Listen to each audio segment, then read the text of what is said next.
오늘은 말씀 밖으로 넘어가지 말라. 말씀 밖으로 넘어가지 말라라는 제목으로 우리 하나님 말씀 함께 나누도록 하겠습니다. 바울은 고린도 교회 성도들에게 세속적인 가치를 추구하지 말 것을 강조하기 위해서 3장 5절부터 다양한 이미지와 논증을 계속 사용을 했고, 오늘 본문에서는 성도들이 오만한 판단을 하지 말 것에 대해 바울과 아볼로가 먼저 본을 보였다 하는 것을 얘기하고 있습니다. 이 고린도 교회를 개척한 바울이나 또 후임으로 가서 말씀으로 잘 양육했던 아볼로나 둘 다 말씀에 입각한 목회 사역 가운데서 함부로 세속적인 가치관으로 섣부른 판단을 하지 않았다, 본을 보였다는 겁니다. 그러면 그들이 그렇게 했던 이유는 성도들이 기록된 말씀 바깥으로 넘어가지 않게 하기 위해서 그렇게 했다는 것인데, 애석하게도 고린도 교회 성도들은 그것을 배우는 일에는 실패한 것으로 보입니다.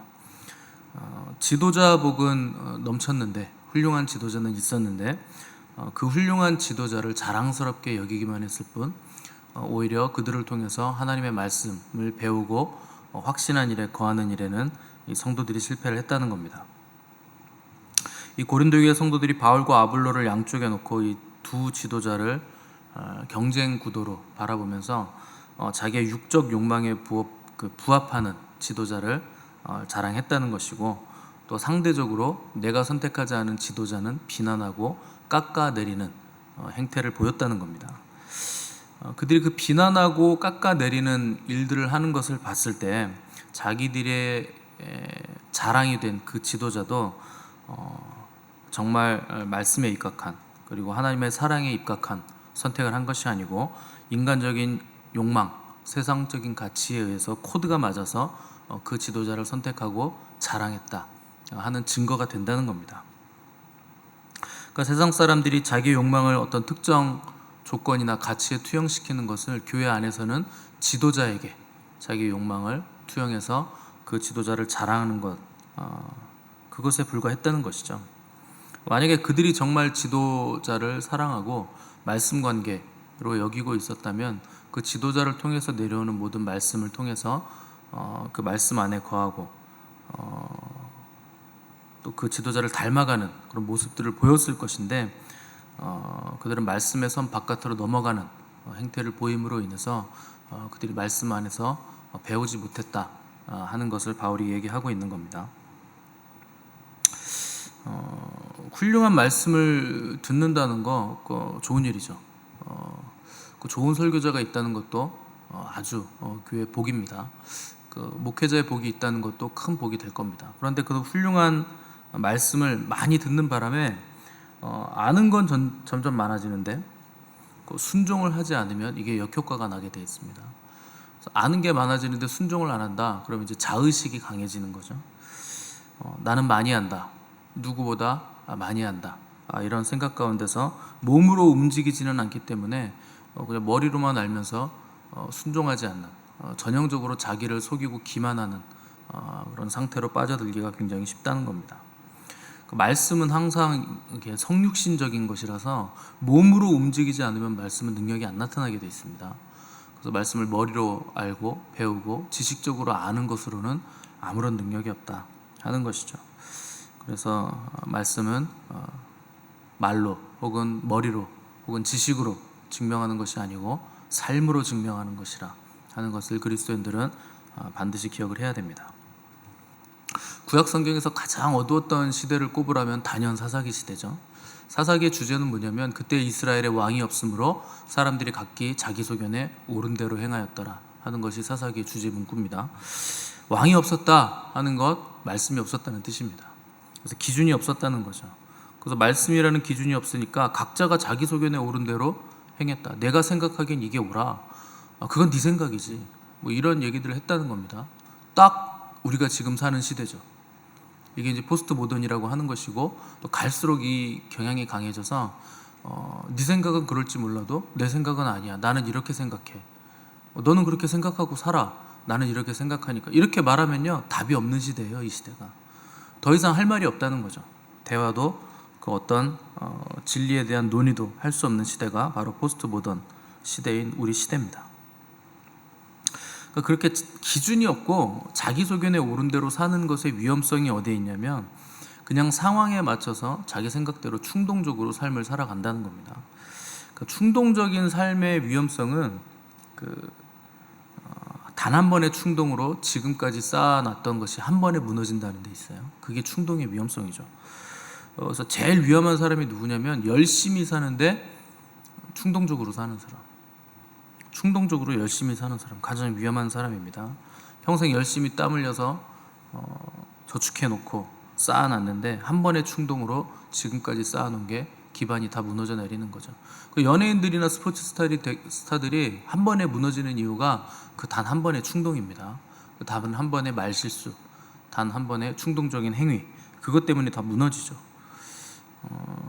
뭐 마약이라는 것도 마찬가지죠. 한순간의 그 호기심, 또 충동 이런 것들을 제어하지 못해서 손을 대는 순간 중독이 돼서 더 이상 헤어나오지 못하게 되고 인생이 망가지게 된다는 거죠. 왜 충동적으로 움직이는가? 기반이 약하기 때문에 그렇습니다. 내가 서 있는 기반이 약하면 충동을 제어하지 못하게 돼 있어요. 그래서 말씀은 가장 강한 기반이죠. 진리이기 때문에. 그 말씀 기반 위에 서 있는 게 강한 기반에 서 있는 것인데 그 외의 모든 것들, 그게 뭐가 됐든지 간에 말씀 외에 어떤 기반에 있다고 해도 그 모든 기반들은 다 약한 기반이고 그 기반에 있는 사람은 흔들릴 수밖에 없고 어떤 충동이 왔을 때 제어하지 못하게 되는 겁니다. 그래서 말씀을 붙들고 매 순간 말씀의 인도를 받는 사람이야말로 하나님의 영이 충만한 사람이고 흔들리지 않고 충동적이지 않은 삶을 살아갈 수 있는 견고한 삶을 살아갈 수 있게 된다는 겁니다. 그러면 말씀을 기반으로 해서 삶을 산다는 건 도대체 뭔가? 말씀을 읽고 듣고 공부하면 되는 건가? 이거 생각해 볼 필요가 있죠. 우리는 평생 말씀을 들었잖아요. 그럼 우리가 과연 말씀대로 사는가? 말씀을 넘어가지 않는가? 흔들리지 않는 기반 위에 있는가? 생각해 본다면 그러지 않을 경우가 많다는 겁니다. 그리스도인들이라고 해서 항상 말씀에 서 있는 거 아니에요. 역사적으로 교회가 항상 말씀에 서 있었는가를 물어본다면 전혀 아닙니다. 종교개혁이라는 게 뭡니까? 오직 성경이잖아요. 종교개혁의 모토 가운데 하나가. 오직 성경이란 말이 나온 이유는 뭘까요? 성경대로 안 하니까 교회가. 그럼 교회는 말씀으로 시작된 기관이고 하나님의 말씀이 임해서 세워진 시작된 것인데 교회가 말씀 기반에 서 있었나를 생각해 본다면 전혀 아니라는 거예요. 그러면은 어떻게 해야 되는 것인가? 우리가 착각하는 경우가 많은데 종교개혁이 일어났을 때 중세 교회는요 엄청나게 돈이 많았습니다. 베드로 성당 지으려고 별걸 다 팔아가지고 이제 돈을 막 헌금을 받아내는데 그때는 성직자가 되는 길이 출세길이었을 만큼 교회가 이제 정치와 결탁해서 부패가 가속화되던 때였죠. 그런데 그런 교회가 자기들 스스로는 말씀 안에 거하고 있다고 믿었어요. 우리는 말씀 기반 위에 서 있다. 우리처럼 말씀 잘 아는 사람들이 없다. 성직자들이 그렇게 얘기했다는 거죠. 근데 그 말씀 안에 거한다고 하면서 죄를 짓는데 말씀을 사용하고 자기 욕심 채우기 위해서 말씀을 사용하고 선한 것을 악하다고 말하기 위해서 말씀을 끄집어내서 말씀을 적용시키고 악한 것을 선하게 포장하기 위해서 말씀을 끄집어와서 선하게 만들었다는 거죠. 탐욕과 정욕을 채우기 위해서도 하나님의 말씀을 사용하고 나를 반대하는 사람들 제거하기 위해서 하나님의 말씀으로 그들을 제거하는 행태들을 보였다는 겁니다. 그 정도로 교회가 타락을 했는데 여전히 그들은 우리는 말씀 기반 위에 서 있다 하는 것을 자랑으로 여기던 시대가 종교개혁 바로 전의 시대였다는 거죠. 그래서 그 시대에 얼마나 많은 사람들이 말씀의 권위 아래서 죽임을 당하고 또 마녀라 이렇게 지정을 해가지고 말씀의 권위 안에서 마녀 사냥을 해서 화형을 시키고 뭐 이런 일들이 얼마나 많이 일어나는지 모릅니다. 그리고 십자군 전쟁이라는 게 뭡니까? 말씀의 권위 아래서 말씀에 우리가 순종해서 이 전쟁을 일으킨 거다. 이것은 성전이다. 거룩한 전쟁이다. 라고 하면서 수많은 이슬람 교도들을 그리스도인들이 죽이고 화형시키고 핍박했던 전쟁이 십자군 전쟁이죠. 이게 다 말씀 아래서 일어난 일이고 말씀 기반에서 일어난 일들이라는 거죠. 예수님 당시에도 동일했죠.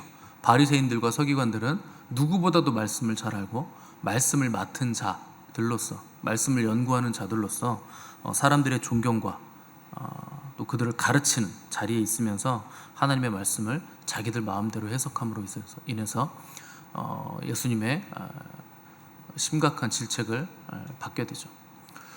그럼에도 불구하고 그들은 우리처럼 말씀 자체인 사람들이 없다. 바리새인들은 말씀의 아들들이다, 율법의 아들들이다, 프라이드가 있었던 사람들이었다는 거죠. 그 역사적으로 내내 이렇게 말씀 안에 서 있다고 하는 교회가 말씀 바깥을 넘어가는 일들을 계속 해오면서도 자기들은 말씀 안에 있다고 하는 착각을 계속 해왔던 것을 우리가 알 수 있죠. 여러분은 아닙니까? 우리는 안 그럴까요? 오늘날은 어떻습니까? 여러분도 나의 어떠함을 정당화시키기 위해서 말씀을 끌어다 쓰는 경우가 적지 않죠. 그렇게 말씀을 가져다 쓰는 게 과연 말씀 안에 거한다는 것인가, 말씀을 내 자의적으로 막 쓰는 게 말씀 안에 거하는 것인가 묻는다면 절대 그렇지 않다는 겁니다. 오늘날 사람들은요, 절대적인 옳고 그름을 위해서 움직이지 않아요. 자기의 이로움을 위해서 움직이지 하나님의 의로움을 위해서 움직이는 사람들 거의 찾아볼 수 없습니다. 나에게 이로우면 그게 나에게 의로운 거예요. 그러니까 나에게 이익이 돼야 된다. 내가 뭔가 생기는 게 있어야 된다. 그것을 위해서 움직이는 거죠. 그래서 그리스도인들도 자기들 유리한 대로 말씀을 막 갖다 쓰는 시대가 우리가 사는 시대죠. 그래서 많은 분들이 성경에 담배 피지 말라는 구절이 없는데요, 뭐 이런 식으로 얘기를 합니다. 술 취하지 말라 그랬죠. 술 먹지 말라고는 안 했잖아요. 취하지만 않으면 되잖아요. 뭐 이런 식으로 얘기하죠. 그 말은 맞죠. 근데 그게 말씀을 자기 편한 대로 갖다 쓰는 거예요. 그런 분들 계시면 물어보세요. 그러면 그 말씀 외에 다른 말씀들은 다 지키세요? 이렇게 한번 물어보십시오. 다른 말씀 다 지키면서 사는지. 그렇게 성경을 잘 알면 다른 말씀 다 지키셔야지. 그럼 성경에 마약하지 말란 말은 없으니까 마약은 해도 됩니까? 그 말씀을요, 자기들 맘대로 갖다 생각하는 거죠. 갖다 쓰는 거고.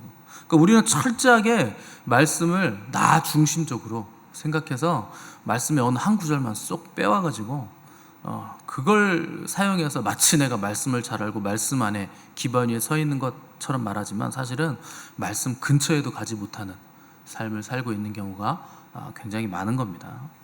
그럼 말씀 안에 거한다는 게 뭔가? 말씀 앞에서 겸손하게 반응하는 자세가 말씀 안에 거하는 것의 시작입니다. 내 생각으로 말씀을 해석하는 게 아니라 말씀이 나를 해석하는 거예요. 내가 말씀을 읽는 게 아니고 말씀이 나를 읽어야 되는 겁니다. 그래서 저희가 큐티를 안 하는 이유는요, 큐티는요, 내가 말씀을 읽는 거예요. 내가 말씀을 생각하는 겁니다. 내가 말씀을 깊이 묵상해서 그 알령한 내 지식 안에서 말씀을 해석해서 뭔가 결론을 도출해서 그걸 적용해서 내 삶을 살아간다는 거죠. 의도는 좋죠. 그런데 정반대예요.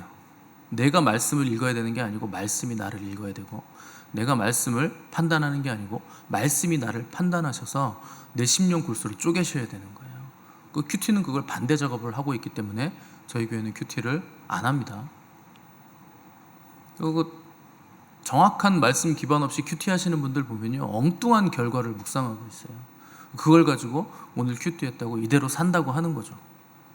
반대의 삶을 사는 사람들 굉장히 많습니다. 하다못해 설교를 해도요, 설교 은혜 받다고 하시는 분들이요, 제가 했던 설교와 반대되는 내용을 가지고 은혜 받았다고 해요. 그날 설교를 어떻게 들으셨는지 전혀 황당한 얘기를 하면서 그 구절에서 은혜를 받았대요. 전혀 말도 안 되는 생각을 했다는 거죠. 사람은 그런 존재예요. 얼마든지 말씀을 듣든 말씀을 읽든지 간에 나에게 맞춰서 내 마음대로 자기적으로 말씀을 해석할 수 있다는 거죠. 그래서 말씀에 거한다는 거, 내가 말씀에 제대로 반응하게 되면 나의 유익과 이로움이 관심사의 1순위로 떠오를 수 없어요. 그게 말씀 안에 거한다는 뜻입니다. 우리가 말씀 안에 제대로 거하게 되면 우리의 시선을 누구에게로 향하게 만드는가? 예수 그리스도께 향하게 만드는 거예요, 말씀이. 그래서 내가 제대로 지금 말씀을 듣고 있는가, 내가 정말 말씀 안에 거하고 있는가를 보려면 내가 우선적으로 우선순위에 놓고 있는 것이 하나님인가 나인가를 판단하면 금방 알 수 있습니다. 정말 내가 말씀 안에 거하고 있는지, 말씀 기반 안에 제대로 서 있는지. 이 진리의 말씀은 우리를 예수 그리스도께로 향하게 만들죠. 말씀을 듣고 읽고 묵상하고 설교를 들으면 나의 관심은 내가 원하는 것이 뭔가라는 것에 관심이 두지 않게 되고 하나님이 원하시는 것이 뭔가, 내가 뭘 해야 하나님이 기뻐하실까, 이 방향으로 점점 방향성을 잡게 돼 있다는 거죠. 백날 말씀 읽고 백날 설교 들어도 관심이 여전히 나에게 있다, 내가 원하는 그 원함에 내 관심이 가 있다, 그 사람은 말씀 기반 안에 서 있는 사람 아닌 거예요. 하나님이 나의 관심이 되셔야 되고 예수 그리스도의 그 아름다우심이 나의 모든 것이 돼야 되는 겁니다. 그래서 그분에게 드릴 수 있는 것이 뭘까? 이것에 계속 우리의 관심이 쏠려가게 된다는 거죠. 결국 말씀의 인도 가운데서 그분께 내가 드릴 것이 뭔가, 내가 어떻게 삶을 살아야 되나, 그 말씀의 인도함을 받아서 그 삶을 살면서 하나님이 나를 구원해 주신 벌레 같은 사람들이잖아요. 자격이 없는 사람들이잖아요. 그런데 나를 구원해 주신 그 은혜의 영광을 찬미하는 삶을 사게 되는 것이 우리가 말씀 기반 위에 서 있는 마땅한 삶이 된다는 것이죠. 건강을 주셨으니 내가 이 건강을 가지고 마음껏 산으로 둘러 놀러 다니리라, 이렇게 생각하는 건 말씀 안에 거하는 게 아닙니다. 나에게 건강 주셨는데 이 건강을 가지고 내가 하나님께 무엇을 해드릴까, 내가 어떻게 움직일까, 이거를 생각해야 된다는 거죠. 나에게 재물을 주셨으니 내가 마음껏 떵떵거리며 살리라가 아니고, 이 재물을 나에게 주신 것 하나님이 주신 것인데 나에게 책임이 있다, 나는 청지기로서 이 재물을 맡았으니 이 재물을 가지고 내가 어떻게 하나님의 영광을 위해서 살고 어떻게 하나님을 섬기고 교회와 성도들을 섬겨가면서 이 재물을 쓸 수 있을까를 고민하는 것이 우리가 말씀의 인도함을 받은 사람들의 마땅한 삶이요 결론이 된다는 겁니다. 우리가 매일 설교 듣고 말씀 읽고 양육을 받는 모든 이 과정들이요, 이런 삶으로 나아가는 방향성을 우리가 갖게 되는 과정들이에요. 그러니까 말씀을 축적하는 과정 굉장히 중요한 거죠. 사람들은 매일 설교 듣고 또 매일 그 말씀을 가까이 하니까 이게 별로 익숙해서 효과가 없다고 생각을 해요. 그래서 예전에 어떤 사람이 그 설교 무용론을 주장한 사람이 있습니다. 설교 소용없다. 그 논리가 뭐냐면, 자기는 자기 교회 목사님 설교를 30년간 3,000번도 넘게 들었대요. 구체적인 자료를 제시한 거예요, 데이터를. 그 3,000번이 넘는 설교를 들었는데 그 3,000번이 넘는 설교 중에서 생각나는 설교가 하나도 없대요. 아무 생각도 안 난대요. 그러니 3,000번 넘게 들은 그 설교가 나에게 도대체 무슨 의미가 있고 내 인생에 무슨 도움이 되겠느냐, 이렇게 얘기한 거죠. 근데 그 얘기를 들은 많은 설교자들이 아무도 반박을 못했습니다. 왜냐하면 설교자 자신도요, 자기가 한 설교 기억 못해요. 저도 지금 오늘 이거 설교하잖아요. 1시간 있으면 까먹어요. 오늘 무슨 설교를 했더라? 그렇게 됩니다. 근데 어떤 한 사람이 반박했습니다. 저는 결혼한 지 30년이 됐습니다. 30년이 됐는데 그동안 내 아내가 저에게 해준 밥이 32,850끼예요. 근데 그 중에 아내가 무슨 요리를 해줬는지 한 끼도 기억이 안 나요. 그런데 그 30년 동안 아내가 나에게 해준 음식을 먹고 내가 영양을 공급받아서 지금 굉장히 몸이 건강하고 지금도 나는 일을 열심히 잘 하고 있습니다. 여러분, 설교는 그런 거예요. 하나님의 말씀은 그런 겁니다. 이건 축적하는 거지, 이게 뭐 하나하나 머리로 기억해가지고 그렇지, 그게 그렇게 해서 이렇게 되는 거를 내가 설교를 들었지, 그렇게 하는 게 무슨 소용이 있습니까? 기억한다고 해서 뭐 그게 능력이 나타납니까? 뭐 박사는 될 수 있을지언정, 똑똑하다는 소리는 들을 수 있을지언정 아무런 능력은 안 나타나요. 그건 삶 속에서 우리의 삶으로 나타나게 된다는 거죠. 그래서 구체적으로 어떤 설교를 들었는지 생각나지 않아도 우리의 영혼은 말씀으로 양육을 받고 있고 공급을 받고 있다는 것이죠. 저도 설교 그동안 많이 들었고 많이 했습니다. 또 하나님께서 저에게 만나게 해주신 스승님들이 있어요. 근데 그 스승님들한테 배울 때요, 배울 당시에는 얼마나 많은 걸 듣는지 몰라요. 엄청나게 많이 배웠습니다. 그 3명의 스승님이 있고 지금 이제 한 분 계신데 지금도 계속 듣죠. 근데 내가 뭘 배웠지 생각하면 아무 생각 안 나요. 그럼 의구심이 들죠. 이렇게 배워서 이게 될까? 정말 배우는 게 맞나? 근데요, 목회를 하다 보니까 이게 너무 놀라운 거예요. 우리 스승님들한테, 제가 그동안 스승님들한테 배운 걸요, 목회할 때 해보니까 다 생각이 나요. 그동안 배운 게. 배울 때는 아무것도 기억을 못했는데 목회를 하다 보니까 그게 다 내 안에 있더라는 겁니다. 그래서 그걸 가지고 제가 목회를 할 수 있는 굉장한 힘이 되고 기반이 되더라는 거죠. 그 말씀은요, 그런 능력이 있는 거예요. 여러분, 말씀은 살아있습니다. 살아있다라는 건 나하고 관계가 없다는 뜻이에요. 내가 기억을 하든지 말든지 그 말씀은 내 안에서 독립적으로 살아있다는 거예요. 능력이 있다는 거예요. 역사를 하고 있다는 거죠. 그래서 말씀이 살아있다는 거, 우리 어떠함과 다르게 말씀 그 자체로 생명력을 가지고 있어서, 그래서 히브리서는 하나님의 말씀은 살았고 운동력이 있다, 생명력이 있다, 그 좌우의 날선 어떤 검보다 예리하다, 이렇게 얘기를 한 거죠. 그 사막을 횡단하는 낙타가 있는데, 이게 쌍봉 낙타가 있고 외봉 낙타가 있잖아요. 그 등에 혹이 있잖아요. 그게 이제 하나짜리가 있고 두 개짜리가 있는데, 저는 어렸을 때 그 낙타의 등에 있는 혹이 물주머니인 줄 알았어요. 그래서 쟤들은 한 달 동안도 안 먹고 사막을 횡단한대요. 그래서 야, 저 안에 물이 있나 보다, 그렇게 생각을 했는데 그게 지방 덩어리입니다.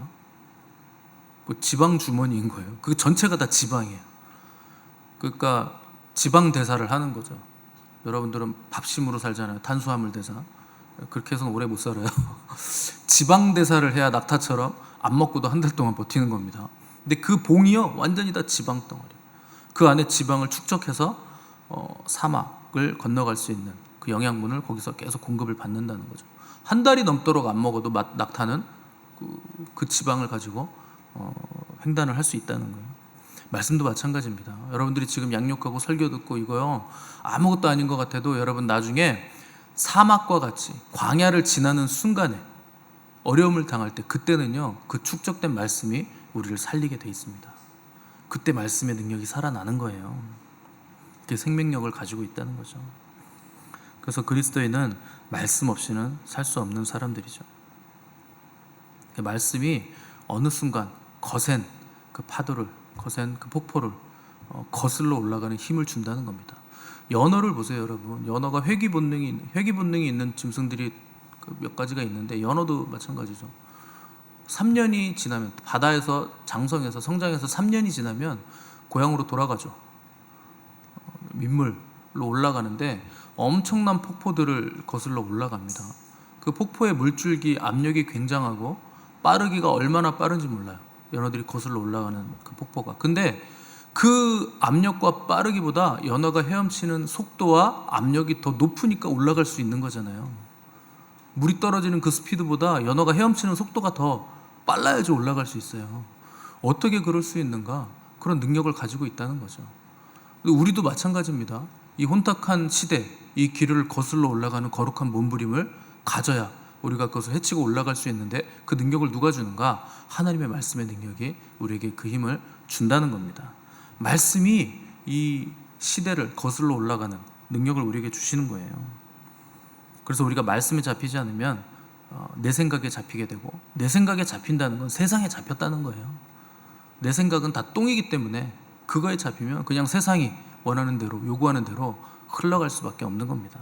그래서 우리는 내 생각을 빨리 내려놓고 말씀 앞에 겸손하게 무릎 꿇는 것이 말씀에 잡히는 가장 빠른 길입니다. 여러분들이 말씀에 순종해서 살다 보면 말씀에 오류가 없다는 것을 삶 속에서 깨닫게 됩니다. 하나님의 말씀은 정밀하고 완벽하고 완전합니다. 그래서 그대로 살아보시면 이것만이 정확한 것이구나, 이것만이 진리구나, 이거대로 살면 탈이 없구나, 그런 거 금방 알 수 있게 됩니다. 그게 하나님 말씀의 권위입니다. 그래서 그 말씀이 나를 어디로 데려가는가? 가장 좋은 곳, 가장 높은 곳, 하나님 앞으로 나를 데려간다 하는 거 깨닫게 되는 겁니다. 그래서 바울이 오늘 본문에서 너희들 기록된 말씀 밖으로 넘어가지 마라, 그 안에 있어야 된다 하는 것이죠. 그래서 우리 삶에 문제가 생겼다면 말씀 밖으로 넘어간 거예요. 그래서 문제가 일어나는 겁니다. 빨리 말씀 안으로 들어가는 지혜가 우리에게 있어야 된다는 거죠. 그래서 이 말씀의 테두리 안에서 말씀의 자유를 누리시고 말씀의 능력으로 새롭게 되시는 저 여러분의 복된 삶이 되시기를 간절히 바랍니다.